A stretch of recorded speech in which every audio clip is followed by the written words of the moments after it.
기도하시겠습니다.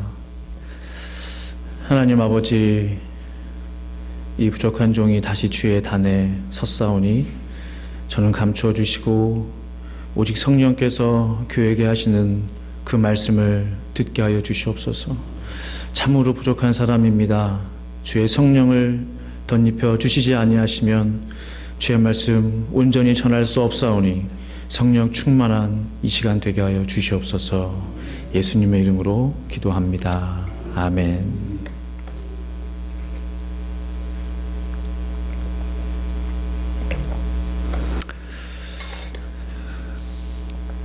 오늘 말씀의 배경인 사사기는 쉽게 말해서 아시는 분도 계시겠지만요, 그 모세의 후계자 여호수아 아시죠? 그 여호수아가 죽은 이후에 그 초창기 그 이스라엘 역사다라고 생각하시면 되겠습니다. 그 여호수아가 죽은 이후에 그 지도자가 필요하잖아요. 그래서 하나님께서 당신의 리더들을 이렇게 세우시는데 우리는 그들을 가리켜 사사라 부릅니다. 이스라엘 역사 가운데 14명의 사사가 있었고요. 오늘 등장하는 기드온은 5번째 사사였습니다. 제5대 사사 기드온이 되겠습니다. 그렇다면 제5대 사사 기드온 시대에 이스라엘은 어땠느냐? 정말로 살기 힘들었습니다. 죽을 맛이었어요. 경상도 말로 쎄 빠지게, 그런 말 있죠. 구수하게 좀 해야 되는데 쎄 빠지게 이런 죄송합니다. 쎄 빠지게 힘들었어요. 왜냐하면 그 미디안 사람들이 이스라엘을 괴롭히는 거예요. 7년 동안이나 7년 동안 괴롭혔는데 그 이유가 있었겠죠. 오늘 본문의 그 6장을 보시면 6장 1절을 보시면 이렇게 말씀하고 있습니다. 이스라엘 자손이 또 여호와의 목전에 악을 행하였으므로 여호와께서 7년 동안 그들을 미디안의 손에 넘겨주시니. 이스라엘 자손이 또 여호와의 목전에서 악을 행했다. 그럼 어떤 악을 저질렀느냐? 그들의 죄악은 다름 아닌 우상 숭배였습니다. 이스라엘 역사는 정말 우상 숭배의 역사라고 해도 과언이 아니에요. 항상 그 문제 때문에 정말 수천 년 동안 지긋지긋합니다. 얼마나 우상들을 좋아했는지 몰라요. 그래서 모세하고 함께 출애굽했던 그 초창기 때부터 금송아지 만들었잖아요. 이스라엘 사람들은 미디안 사람들 때문에 어쨌든 살기가 힘들었습니다. 하나님께 이제 7년 동안 벌을 받은 건데, 그러니까 산이나 산의 굴이나 웅덩이를 이렇게 파서 거기에 살기 시작했어요. 집이 아니죠. 숨어 살기 시작한 거예요. 정상적인 집이 아니었던 거죠. 사람 사는 게 아니에요. 산 속에 살고 굴 속에 살고 뭐 이러니까. 그리고 파종을 할 때마다 씨를 뿌려서 이제 농사를 지어야 되잖아요. 이제 정착한 땅에, 이제 가나안 땅에서 이렇게 정착하면서 씨앗을 뿌려서 파종을 해서 수확을 이렇게 거둬야 되는데, 그때만 되면 어김없이 그렇죠? 그 미디안 사람들이 와서 모든 곡식들을 빼앗아 가는 거예요. 7년 동안 그랬으니 얼마나 힘들었겠습니까?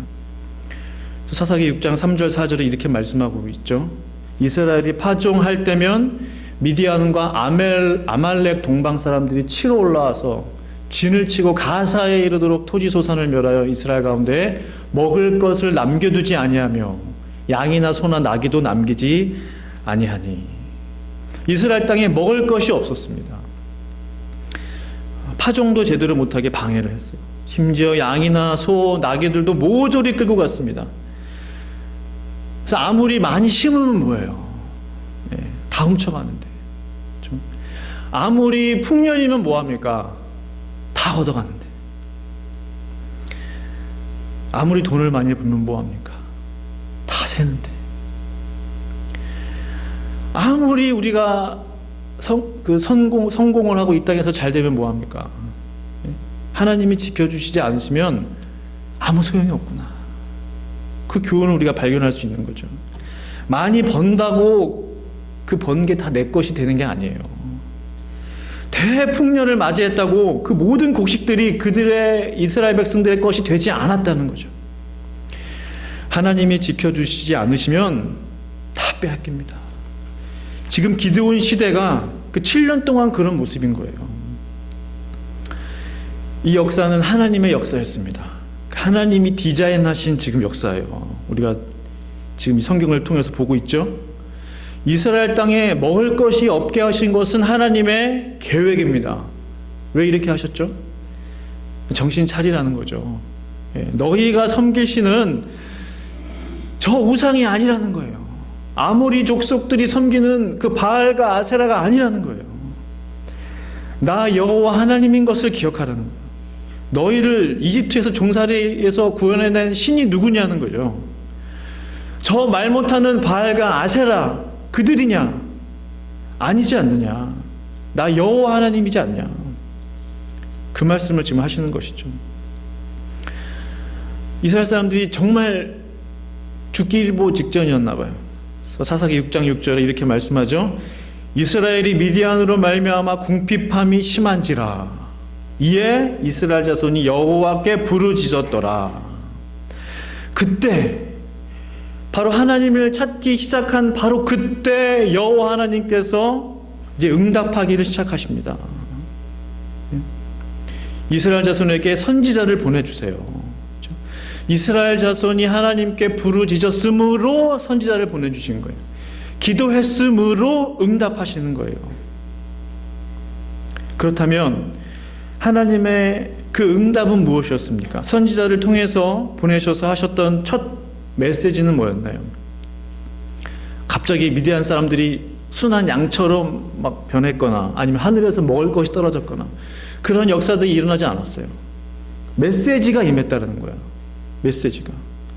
그 메시지는 사사기 6장 8절에서 10절까지 말씀입니다. 한번 같이 한번 읽어보실까요? 좀 긴데요. 세 번역으로 준비했는데 8절부터요. 시작.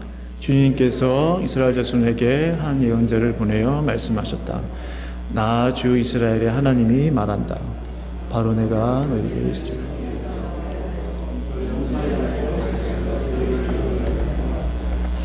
예, 9절이요. 내가 너희를 이집트 사람과 또 너희를 억압하는 모든 원수의 손에서 구하여 내었다. 내가 그들을 너희가 보는 앞에서 쫓아내었고 그 땅을 너희에게 주었다. 마지막 10절. 그러면서 나는 너희에게 말하였다. 나는 주 너희의 하나님이다. 너희가 아모리 사람의 땅에서 살고 있으나 아모리 사람의 신들은 섬기지 말아라. 이렇게 말하였으나 너희는 내 말을 듣지 않았다. 아멘. 이스라엘 백성들이 여호와께 부르짖은 이후에 첫 하나님의 응답은 당장 문제가 짜잔 하고 해결된 것이 아니었습니다. 하나님의 말씀이 먼저 임했다라는 거예요. 하나님의 말씀이 들리지 않았다는 거죠. 그동안 7년 내내 하나님의 말씀이 들리는 게 은혜예요. 왜? 이스라엘이 범죄함 때문에 7년 동안 하나님의 말씀이 임하지 않았다는 이 사실을 이제 알았던 거예요. 7년 만에. 그렇죠? 아, 우리가 이렇게 된 것은 하나님이 하지 말라는 우상 숭배했기 때문이구나. 그것을 알게 된 거예요. 그 메시지 내용 말씀드린 대로 너희가 왜 이러한 고난을 당하는지에 대한 하나님의 말씀이셨어요. 아모리 사람들의 그 신들을 섬기지 말라고 했는데 왜 바알과 아세라를 섬겼느냐라는 거죠. 여기서 배울 수 있는 교훈이 있죠. 우리의 삶에 여러 가지 고통과 고난과 어려움들이 찾아올 때가 있습니다. 그때 우리가 어디로 돌아가야 합니까? 하나님의 말씀으로 돌아가야 돼요. 하나님의 말씀으로 돌아갈 때 하나님이 말씀하시면 그 말씀을 통해서 해결이 시작되는 것입니다. 하나님 이 고통을 벗어나게 해주십시오. 이게 먼저가 아니라는 거죠. 하나님의 뜻이 무엇입니까? 이 일을 통해서 하나님 저에게 말씀하시고자 하는 것이 무엇입니까? 저에게 주시고자 하시는 하나님의 그 메시지가 뭡니까? 그 메시지를 들으면 이제 해결되기 시작하는 거예요. 하나님의 말씀이 먼저 임한 후에 하나님의 실제적인 역사가 시작되는 겁니다. 그러니까 선 말씀 후 역사. 하나님의 말씀이 먼저 임한 후에 그 다음에 실제적인 하나님의 역사, 하나님의 도우심, 하나님의 구원이 임하는 거예요. 이제 하나님의 그 구원의 역사가 초반에 말씀드린 대로 기드온을 통해서 이제 시작이 됩니다. 기드온은 어떤 사람입니까? 그는 사실은 한마디로 겁쟁이였어요. 소심한 사람입니다. 그 통이 크지 못해요. 마음이 좁아요. 기드온이 등장하는 첫 장면은 참으로 불쌍합니다. 사사기 6장 11절에 이렇게 말씀하고 있는데요. 여호와의 사자가 아비에셀 사람 요아스에게 속한 오브라에 이르러 상수리 나무 아래에 앉으니라. 마침 요아스의 아들 기드온이 미디안 사람에게 알리지 아니하려 하여 밀을 포도주 틀에서 타작하더니, 그러니까 미디안 사람들에게 들키지 않으려고 좁은 포도주 틀에서 밀을 타작하고 있습니다. 막 해피하게 막 풍년이다 하면서 막 기분 좋게 타작을 했겠습니까? 그 기드온의 모습을 한번 상상해 보세요. 그 밀과 같은 곡식은 보통 어디에서 타작을 합니까? 넓은 마당에서. 우리 혹시 밀이나 쌀 이런 거 타작해 보신 분 계세요? 마당에서 키질하고 뭐 이런 거 비슷한 거 혹시 안 계시나요?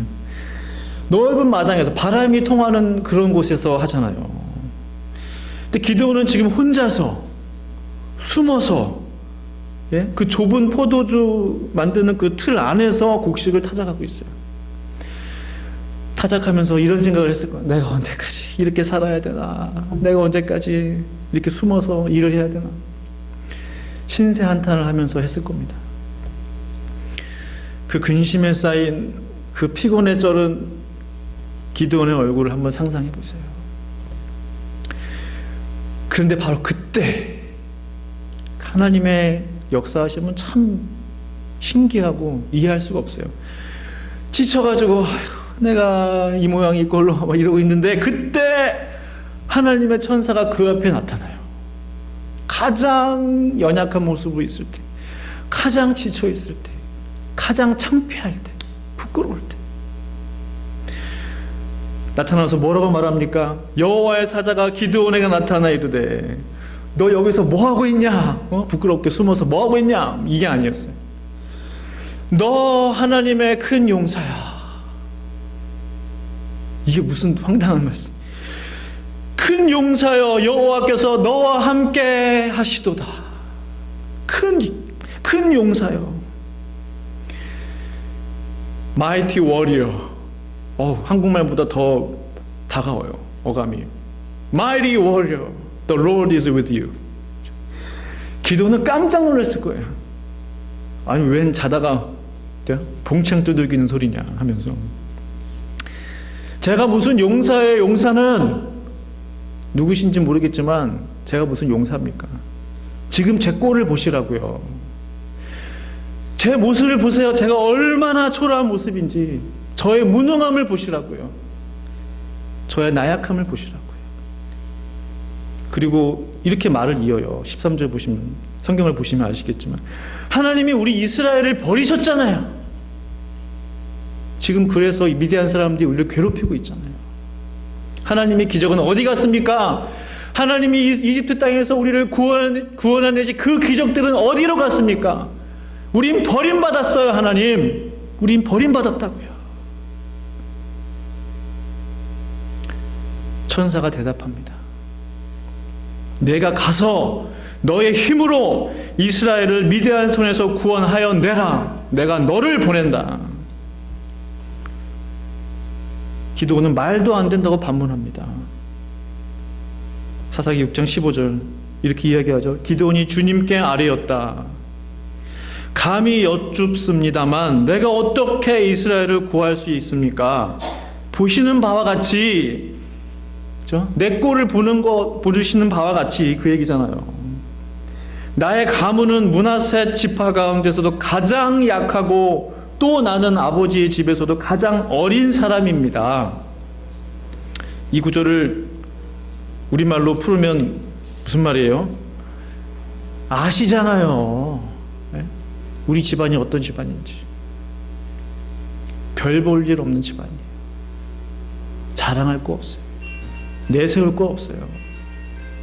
우리 가문은 세상에 내놓을 만한 그런 가문이 아니죠. 저 역시 우리 집안에서 가장 힘없는 막내예요. 가장 어리다 그랬잖아요. 저는 소심하고 겁도 많아요. 이런 제가 무슨 수로 이스라엘을 구원해냅니까? 설득력이 있죠? 이 기드온의 말은 사실입니까? 거짓입니까? 이 기드온의 말은 사실이에요. 정확하게 기드온 자신이 누구인지를 알고 있었어요. 누가 봐도 그는 이스라엘을 구할 만한 사람이 아닌 것 같아요. 그렇죠? 객관적으로 입증이 됐어요. 그리고 한 가지 중요한 사실은요, 그 기드온의 아버지가 어떤 사람인지 아십니까? 당시 그 동네에서, 그 성읍에서 유명한 우상 숭배자일 가능성이 높아요. 우상 신봉자일 가능성이 높아요. 그 뒷부분 보시면 6장 25절에 보시면 그런 내용들이 나와요. 하나님이 기드온에게 그렇게 명령하시는데, 내 아버지에게 있는 바알의 제단을 헐며 그 곁에 아세라 상을 찍고 라고 돼 있어요. 누구에게 있는? 내 아버지에게 있는 바알의 제단을 헐으라고 그랬어요. 아버지가 바알의 제단을 가지고 있었다는 얘기잖아요. 아세라 상을 가지고 있었다는 얘기잖아요. 혹은 그 동네의 우상 관리자였거나, 어쨌든 기드온의 아버지는 우상 숭배자였어요. 그 집안에 우상을 들여놓은 사람이에요. 한국에도 그런 집들이 있잖아요. 집에 가면은 막, 집에 갔더니 가자마자 향 냄새가 막 나고, 그렇죠? 그런 집 혹시 가보셨어요? 저기 어릴 때 가끔 시골에 어느 시골집에 이렇게 누군지 모르지만 동네 어느 집에 가면은 부적들이 막 붙여 덕지덕지 붙어 있고, 그렇죠? 향 피워놓고. 더 불신이나 뭐 어떤 우상, 어떤 샤머니즘이 심한 사람들은 뚱뚱하고 못생기고 머리 벗겨진 막 그런 우상 세워놓고 앉혀놓고, 그렇죠? 무당집처럼, 그렇죠? 무슨 산당처럼. 나중에 기드온이 그 우상을 하나님 말씀에 순종해서 부서뜨리는데요, 몇 명하고 같이 했는 줄 아세요? 남자 10명하고 같이 해요. 그 바알의 제단과 아세라 목상을 부수고 불태워버리는데 남자 10명하고 같이 해요. 밤새도록. 얼마나 그 기드온 아버지가 가지고 있는 그 제단과 우상이 컸겠습니까? 그 규모를 상상해 볼 수 있는 거잖아요. 한두 명이 같이 한 게 아니에요. 왜 말씀드립니까? 그는 객관적으로 봐도 절대로 하나님의 구원의 역사를 이룰 만한 그릇이 안 돼요. 예. 하나님의 저주를 받아 망해야 될 것 같아요. 우상숭배자의, 우상숭배자집 아들이잖아요. 그런데 하나님은 그를 마이티 워리어라고 부르시는 거예요. 너 하나님의 큰 용사야. 그래서 하나님의 콜링은 위대합니다. 기드온이 위대한 게 아니고, 사람이 위대한 게 아니고, 이 하나님의 부르시면 그 하나님의 콜링이 너무 위대한 거예요. 어떻게 하나님은 저런 사람을 부르실 수 있을까? 하나님은 왜 기드온을 부르셨는가? 그 답을 찾아낼 수가 없어요. 이해할 수가 없어요. 그런데 하나님은 기드온을 부르셨어요. 그리고 그를 쓰셨어요. 이 하나님의 위대한 콜링은 나 여호와 하나님이 우상집 아들 소심쟁이 기드온을 내가 쓰겠다 이런 거예요. 나의 구원의 도구로 사용하겠다. 하나님의 결심, 하나님의 결단이에요.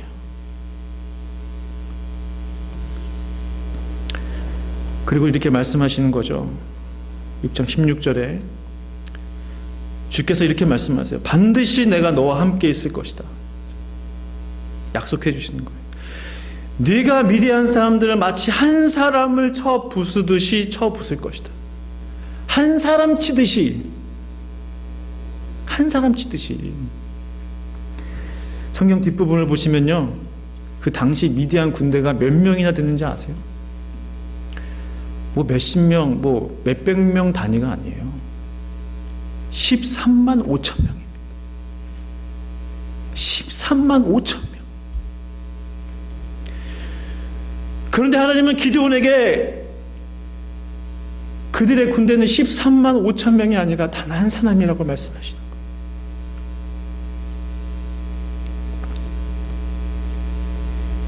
네가 한 사람 치듯이 그들을 칠 것이다.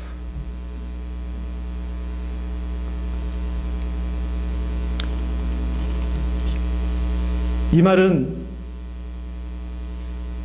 너는 13만 5천 명을 상대할 수 있어. 소심쟁이 기드온에게 지금 하시는 말씀. 겁쟁이 기드온에게 하시는 말씀. 너는 더 이상 겁쟁이가 아니야, 기드온. 너는 하나님의 용사야. 전사야. 너는 13만 5천 명을 물리칠 수 있어. 내가 너에게 그 힘을 줄 거야. 하나님께서 지금 허무맹랑한 그런 말씀을 하시는 겁니까? 우리 하나님은 허풍쟁이세요?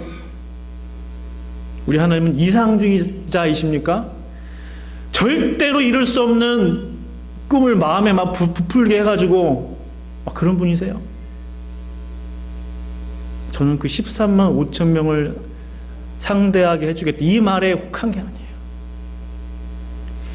그 숫자에 제 마음이 감동된 게 아니에요.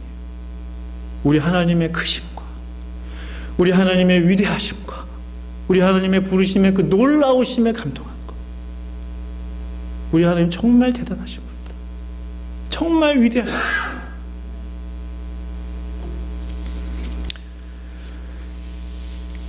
내 힘으로는, 내 모습으로는 도무지 할 수 없는 일, 객관적으로 결론이 났어요.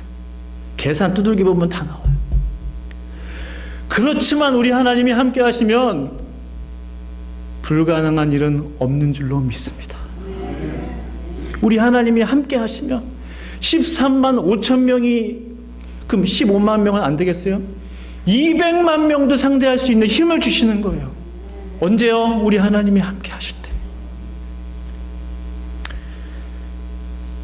그래서 차세기 6장 뒷부분을 계속 보시면 아시겠지만 기드온은 참 의심이 많은 사람이에요. 그 천사에게 이렇게 말하죠. 또 의심이 찾아왔어요. 말씀하시는 분이 정말 주님이시라면 저에게 증거를 보여주십시오. 제가 예물을 가지고 올 테니까 떠나지 말고 기다려주세요. 주의 천사가 그렇게 하겠다고 해요. 그리고 기드온은 염소 그 새끼 고기 준비하고, 소고기가 아니라 염소 새끼 고기를 준비하고, 무교병을 준비하고, 또 국을, 그 숲을 끓여서 가지고 옵니다. 준비한 음식들을 기드온은 예물처럼 이렇게 가지고 온 거예요. 정성스럽게. 그러니까 그 천사가 그 음식들을 바위 위에 놓아라. 바위 위에 놨어요. 또 국물을 부어라. 국물을 부었어요. 그 천사가 가지고 있었던, 뭐 천사라고 해서 천사의 모습을 하고 있는 게 아니고 평범한 사람의 얼굴이었을 거예요. 가지고 있던 그 지팡이의 끝을 음식에 대니 바위에서 불이 나와서 그 모든 음식들을 불태워버렸습니다. 아이고 아까워라. 그 음식 먹어보지도 못하고. 그게 아니에요. 하나님이 그 음식을, 그 예물을 받으셨다는 뜻이에요. 그리고 순식간에 그 천사가 사라져버립니다. 이 모습을 목격한 기드온은 너무 놀랐어요. 내가 주 여호와 하나님의 천사를 만났구나. 방금까지 나와 얘기했던 사람이 천사구나. 사람이 아니었구나. 내가 하나님의 천사를 봤으니, 하나님의 사자를 봤으니 나는 이제 죽었다 라고 부르짖죠. 바로 그때 하나님의 말씀이 기드온에게 임합니다. 그때는 기드온이 천사를 통해서 듣지 않고 하나님의 말씀을 바로 들어요. 하나님이 그 귀를 열어주신 거죠. 영적 귀를 열어주신 거죠. 이렇게 말씀하시죠. 하나님께. 너는 안심하라. 두려워하지 말라. 죽지 아니하리라. 너는 안심하라, 두려워하지 말라, 죽지 아니하리라. 이 말씀을 들은 기드온은 바로 그 자리에서 제단을 쌓고 하나님을 예배합니다. 그리고 그 제단을 여호와 살롬이라 부르게 돼요. 왜 기드온이 갑자기 그 자리에서 제단을 쌓고 하나님 앞에 예배를 드리고 여호와 살롬이라 불렀을까요? 왜죠? 기드온은 그 자리에서 하나님을 만난 거예요. 말씀으로 임하신 하나님을 만난 거예요. 이곳에 하나님이 계시는구나. 이곳에서 하나님을 예배해야 되겠다. 그래서 제단을 쌓았던 것입니다. 기도는 이날을 기점으로 해서 하나님의 구원의 도구로, 정말 마이티 워리어로 쓰임받게 됩니다. 저도 이 제단을 여호와 살롬이라 부르기를 원해요. 이 제단을 정말 하나님이 임재하시는, 말씀으로 임재하시는, 기드온이 말씀으로 임재하신 하나님을 만나고 거기서 제단을 쌓고 하나님을 예배했던 것처럼, 그의 삶이 변화됐던 것처럼 저도 이곳을 하나님의 여호와 살롬이라 부릅니다. 기드온에게 말씀하신 그 여호와 살롬의 하나님, 저에게도, 우리 성도들에게도 말씀하여 주시옵소서. 마지막으로 우리가 이제 선포적인 그런 개념이 있으니까 우리 성도님들 마음에 이렇게 손을 대시고 가슴에 손을 한번 대보실래요? 저처럼? 저를 한번 따라해 주시겠습니까? 여호와 살롬이 내 삶에 임하게 하옵소서. 여호와 살롬이 우리 가정에 임하게 하옵소서. 여호와 살롬이 우리 교회에 임하게 하옵소서. 할렐루야. 아멘. 우리 함께 기도하시겠습니다. 우리 기도하실 때 우리 하나님의 말씀을 생각하시면서 우리 기드온의 이야기들을 다 들었습니다. 하나님, 기드온에게 역사하셨던 그 하나님, 여호와 살롬의 하나님, 그의 모습, 그의 형편, 그의 백그라운드를 보시지 아니하시고 그를 하나님의 종으로, 일꾼으로, 하나님의 사람으로, 전사로 부르셨던 것처럼 하나님, 우리가 여기 있사오니 우리도 불러주시고 우리를 사용하여 주시옵소서라고, 이 제단을 사용하여 주시옵소서, 우리 교회를 써주시옵소서라고 우리 함께 합심으로 기도하면서 나가기 원합니다. 기도하겠습니다. 거룩하신 아버지 하나님 감사합니다. 할렐루야. 여호와 살롬 하나님이 우리 가운데 임하게 하여 주시옵소서. 내 삶에 임하게 하여 주시옵소서. 먼저 내 삶에 임하게 하여 주시옵소서. 우리의 가정에 임하게 하여 주시옵소서. 우리의 자녀들에게, 우리의 부모들에게, 우리의 배우자에게 임하게 하여 주시옵소서. 우리의 교회에 임하게 하여 주셔서 하나님이 귀하게 쓰시는 이 제단 되게 하여 주시옵소서. 주님 감사합니다. 주님 감사합니다.